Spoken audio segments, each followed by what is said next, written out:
Muy buenos días, amados hermanos, aquí contentos de vernos virtualmente, pero nos estamos viendo, agradecidos con Dios porque Él está guardándonos, cuidándonos y protegiéndonos.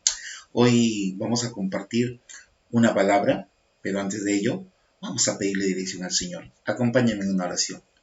Amado Padre Celestial, te damos gracias, Señor, por este tiempo.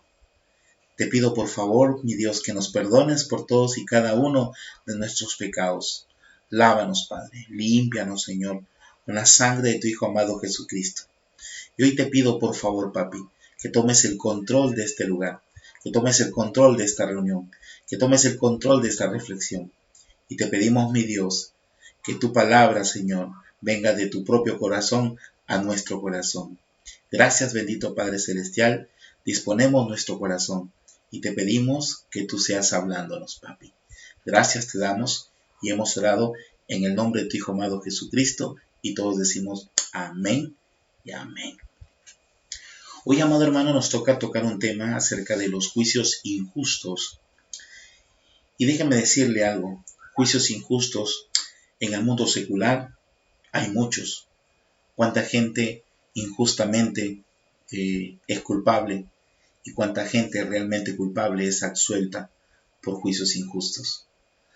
O en todo caso, si vamos a la Biblia, encontramos muchos juicios injustos. Ejemplos hay varios, como por ejemplo los amigos cuando juzgaron a Job, o los hermanos de José cuando lo juzgaron, o a Nehemías cuando Sanballat y todos ellos se oponían a que reconstruya los muros del templo. Y déjeme decirle algo, escrituras, ejemplos, los vamos a encontrar a lo largo de la palabra del Señor. Pero ya que estamos en Semana Santa, veamos un juicio injusto que es el mayor sobre la tierra. Estoy seguro que este fue el juicio más injusto sobre la tierra, y ese es el que sufrió nuestro Señor Jesucristo. Como referencia vamos a tomar Marcos 14, del 53 al 65. Pero antes de ello, si usted va a Juan 18, del 19 al 24, lo primero que hizo, o lo que hicieron los religiosos en aquel tiempo, en aquel momento, fue que Jesús fue llevado a comparecer ante Anás y lo golpearon, quisieron levantarle testimonio, pero no lo encontraban porque él era inocente. Recuérdese que él también, nuestro Señor Jesucristo, no había cometido pecado alguno. Y entonces no había cómo afectarlo, no había cómo culparlo de algo donde pudieran agarrarse y pudieran condenarlo a muerte. Algo tremendo, pero vamos a verlo a la luz de la palabra. ¿Te parece? Mire, Marcos 14:53 nos dice lo siguiente. Trajeron pues a Jesús al sumo sacerdote y se reunieron todos los principales sacerdotes y los ancianos y los escribas. ¿Qué significa todo esto? Jesús compareció ante Caifás, el sumo sacerdote, ante los principales sacerdotes, ante los ancianos, ante los escribas. En otras palabras, Jesús compareció ante la élite religiosa de aquel momento, en el pueblo de Israel, y fue en el Sanedrín o en el concilio. Sigamos, por favor. Acompáñeme. Mire lo que dice. Marcos 14:54. Y ahí estaba Pedro. Y la palabra de Dios nos dice, y Pedro le siguió de lejos hasta dentro del patio del sumo sacerdote, y estaba sentado con los alguaciles calentándose al fuego. Déjeme decirle algo. Pedro vio de cerca la comparecencia de Jesús. Pedro vio de cerca este juicio injusto que se hizo contra Jesús. Pedro vio la injusticia que se hizo o el atropello que se hizo contra Jesús. Era su maestro, era su pastor, y eso es tremendo. Pedro, como cualquier otro discípulo, como cualquiera de nosotros, pudo ver, observar de cerca lo que estaba sucediendo con Jesús. Continuemos, mire. En Marcos 14:55 dice lo siguiente: y los principales sacerdotes y todo el concilio, miren, buscaban testimonio contra Jesús para entregarle a la muerte, pero no lo hallaban. Déjeme decirle algo. La élite religiosa, los principales sacerdotes, incluyendo al sumo sacerdote, buscaban, en otra versión dice, procuraban, escuchen, procuraban incriminarlo. ¿Y sabe para qué? Para matarlo. Pero no hallaban argumentos contra Jesús. Recuerde, él era inocente. La Biblia nos dice que fue como oveja que va al matadero. Y eso es tremendamente vital. Buscaban argumentos, pero no podían hacerle nada a Jesús. De encontrarse sesgado este juicio, porque así parecía, en contra de Jesús, esto no debió ser válido. Es más, debió haber sido considerado en su momento injusto en toda su extensión.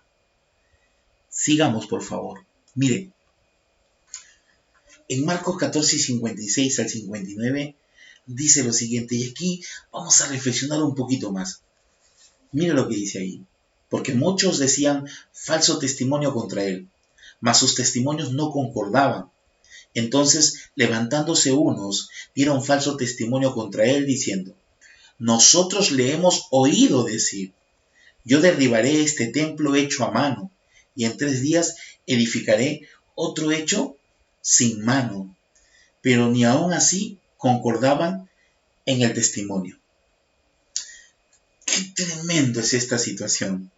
Recuérdese que Jesús estaba compareciendo ante la élite religiosa, aquella élite que conocía bien las Escrituras, aquella élite que conocía, que servía en el templo, aquella élite que por años, toda su vida, si no desde pequeños, habían sido formados en las Escrituras. ¿Y qué estaban haciendo? Levantando falso testimonio contra el Salvador, contra el Cordero de Dios, contra nuestro Señor Jesucristo. No tuvieron en cuenta algo importante, y fueron 3 cosas. La primera la encontramos en Proverbios 6:16, versículo 17 y en el 19. Vamos a leerlo. Dice: 6 cosas aborrece Jehová y aún 7 abomina su alma. Qué tremendo es esto. En el versículo 17 dice: los ojos altivos, la lengua mentirosa. Con falso testimonio estaban usando la lengua mentirosa, las manos derramadoras de sangre inocente. Miren lo que estaban haciendo ellos. Y no se podían dar cuenta. Sabían lo que estaban haciendo. En el versículo 19 es más fuerte todavía. Mira lo que dice: el testigo falso que habla mentiras. Y aquí lo que estaban buscando eran testigos falsos que hablaban mentiras. Eso era lo que estaba pasando con Jesús. Por tanto, si conocían ellos las Escrituras, bien podía quedar este juicio invalidado o considerado como injusto. Ahora, como falso testimonio levantaron diciendo de que él había dicho que si derribaban el templo, pues él lo levantaría en 3 días. Jesús no dijo eso. Otra cosa injusta u otro argumento para quedar inválido este juicio. Vaya a Juan, capítulo 2, versículo del 19 al 21. Mire lo que dice ahí. Respondió Jesús y les dijo: destruid este templo y en 3 días lo levantaré. Él no dijo que él iba a destruir por si acaso. Leamos bien: destruid este templo y en 3 días lo levantaré. Y ojo, él se estaba refiriendo a su cuerpo. Recuérdese que él murió y al 3er día resucitó de entre los muertos. Y vamos a precisarlo en la palabra. Juan 2:20, mire lo que dice ahí. Dijeron luego los judíos: en 46 años fue edificado este templo, y tú en 3 días lo levantarás. Qué tremendo, amados hermanos. Ellos no podían entender las cosas espirituales que Jesús hablaba y decía. Él no estaba hablando del templo físico, del lugar donde se congregaba la gente. Él estaba hablando de su cuerpo. y se verifica o se confirma en el versículo 21. Vamos a leerlo, mira lo que dice ahí. Mas él hablaba del templo de su cuerpo. Qué tremendo, amados hermanos. Si usted lee en el contexto, por el tiempo que tenemos que entender que Jesús era muy celoso con el templo, con la casa de su Padre. Dice que su casa era solo casa de oración, no era para venta, no era para uso de mercaderes. Eso es lo que decía Jesús, pero lo estaban acusando de una manera injusta. Otro argumento por el cual este juicio quedaría totalmente invalidado. Tercer argumento, mire, vamos a verlo. En Deuteronomio 19, del 16 al 19, ahí podía verse lo siguiente.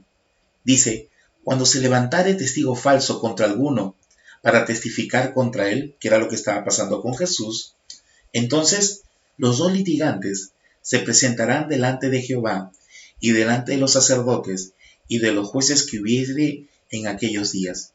Y los jueces inquirirán bien, y si aquel testigo resultare falso, que hubiera acusado falsamente a su hermano, entonces haréis a él como él pensó hacer a su hermano, y quitarás el mal de en medio de ti. Déjeme decírselo de una manera más simple. Los testigos falsos que habían conseguido, seguro que pagados, porque recuérdese que a Judas le pagaron.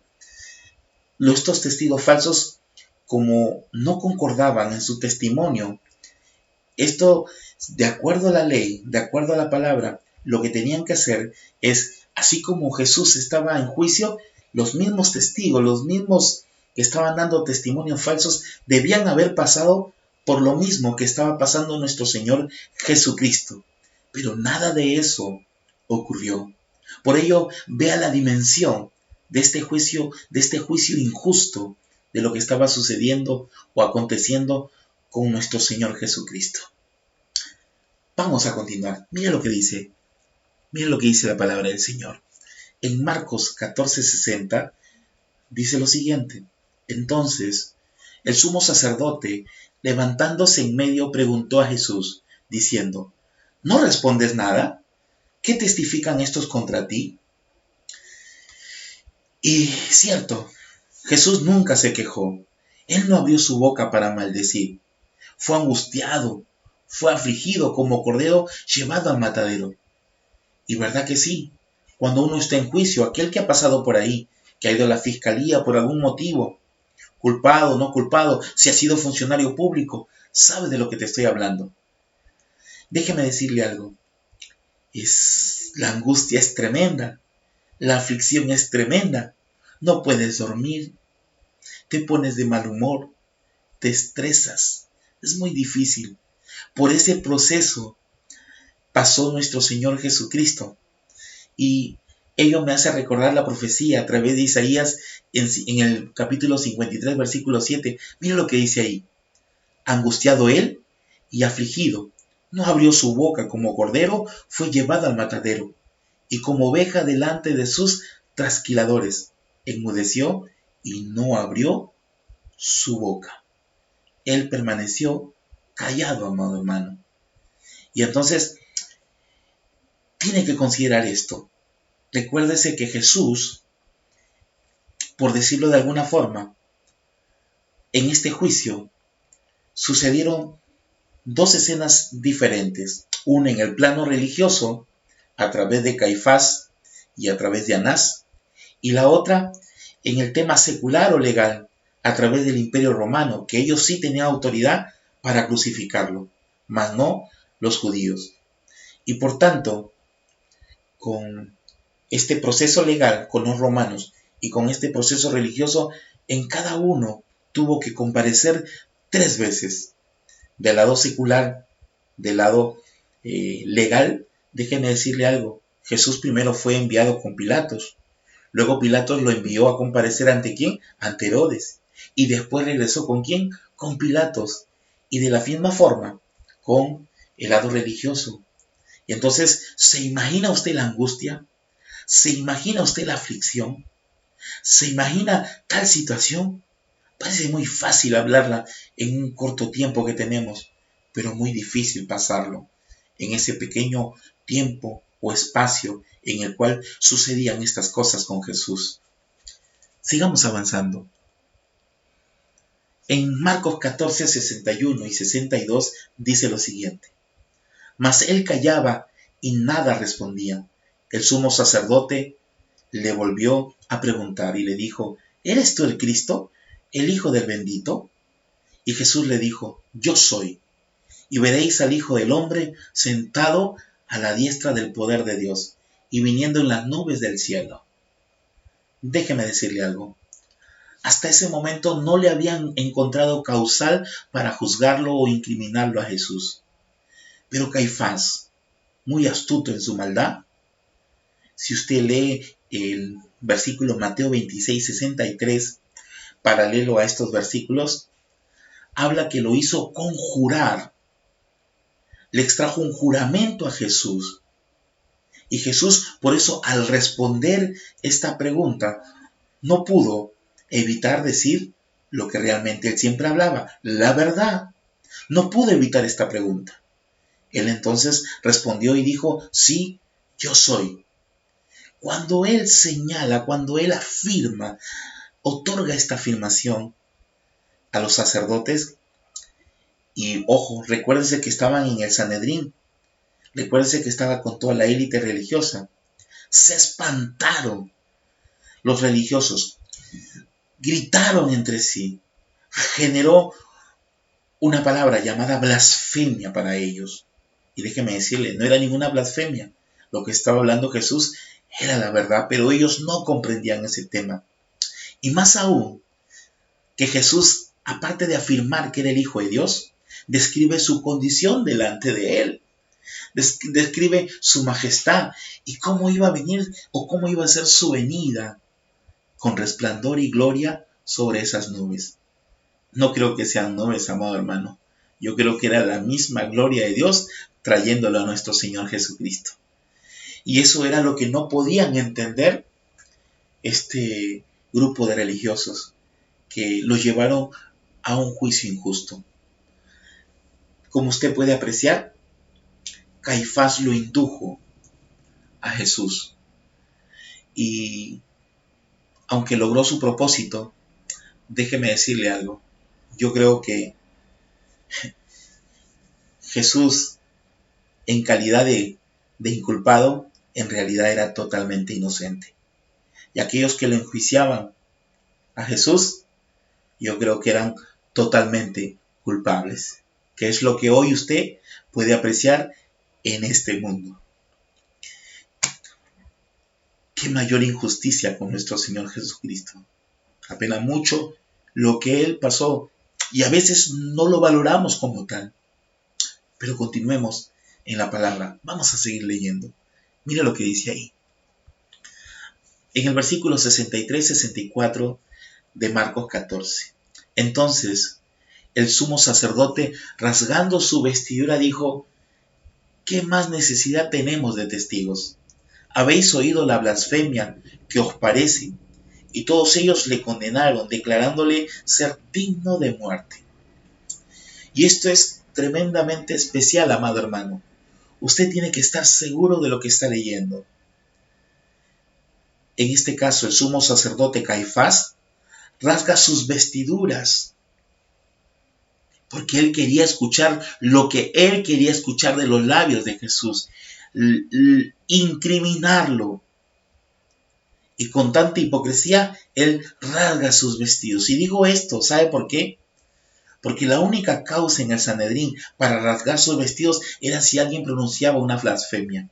Y para ellos, lo que Jesús había dicho, pues era considerado eso. Y déjeme decirle, usted sabe quién es nuestro Señor Jesucristo. Él es el camino, Él es la verdad, Él es la vida. En todo caso, esto se constituyó un nuevo elemento injusto para juzgar y condenar a muerte a nuestro Señor Jesucristo. Por eso, amados hermanos, tenemos que aprender a reflexionar. Tenemos que pensar, ¿será injusto lo que yo estoy pasando? Por eso nuestro Señor tan sabio, que envió a su Hijo Jesucristo para que usted y yo podamos identificarnos, porque Él sufrió aflicción, Él sufrió injusticia, lo mismo que usted, lo mismo que yo. Y entonces eso hace que podamos identificarnos con su Hijo. La Biblia dice que el único mediador entre Dios y los hombres es Jesús. Él es el único que puede comprendernos. Él es el único que nos puede enseñar muchas cosas. Él es el único que puede darnos luz de las cosas que suceden a nuestro alrededor.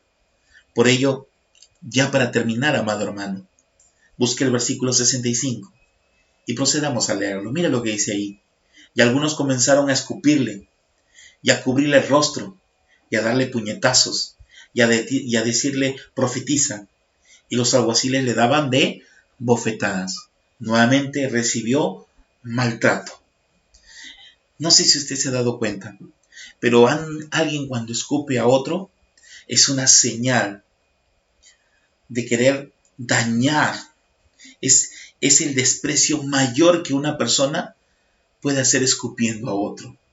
Es una señal universal de decir que te desprecio. Y eso es lo que estaban haciendo con Jesús. Cuando le dieron de puñetes, era sacar toda su violencia contra él. Él fue el que recibió esos puñetazos. Debimos estar en su lugar. Usted y yo debimos haber estado en su lugar. Pero Jesús se ofreció. Él cargó todos nuestros pecados. Él cargó todas nuestras enfermedades. Él se llevó todos nuestros dolores. Él se lo llevó. ¿Y sabe para qué? Para que usted y yo podamos ser justos. No delante de los hombres, sino delante de Dios, del Rey de Reyes y Señor de Señores. Él fue el que hizo eso. ¿Cómo no estar agradecido con Dios? Y lo tremendo de todo esto es que se burlaban de él. Y después de golpearlo le decían, profetiza. ¿Quién ha sido? Y le daban de bofetadas. Amado hermano, Jesús fue menospreciado. Jesús fue despreciado. Jesús recibió injusticia. Jesús recibió maltrato. Si usted que me está escuchando, escúcheme, abra su oído y déjeme decirle algo. Si usted también ha pasado esto, eso quiere decir que nos podemos identificar con Jesús, que usted se puede identificar con Jesús, que podemos ser uno solo, siempre y cuando usted y yo tengamos a nuestro Señor Jesucristo en el corazón. Apocalipsis 3:20 dice que Él está tocando la puerta de nuestro corazón y que si lo dejamos entrar, Él entrará y cenará con nosotros. Por ello, yo te invito, amado hermano, a que puedas comprender que el mayor juicio injusto hecho sobre la tierra fue el que realizaron los hombres, los religiosos de aquel tiempo con nuestro Señor Jesucristo. Le invito a orar. Le invito a entregarle, a comparecer delante del que no señala, delante del que solo tiene la capacidad de juzgar y ese es Dios. Pero la Biblia dice que abogado tenemos en Cristo Jesús. Podemos ir a su presencia. Podemos ir a entregar lo que tenemos que entregar. Acompáñenme en esta oración. Amado Padre Celestial, te damos gracias, Señor, por este tiempo. Tú eres bueno, Señor. Tú eres único, Papi.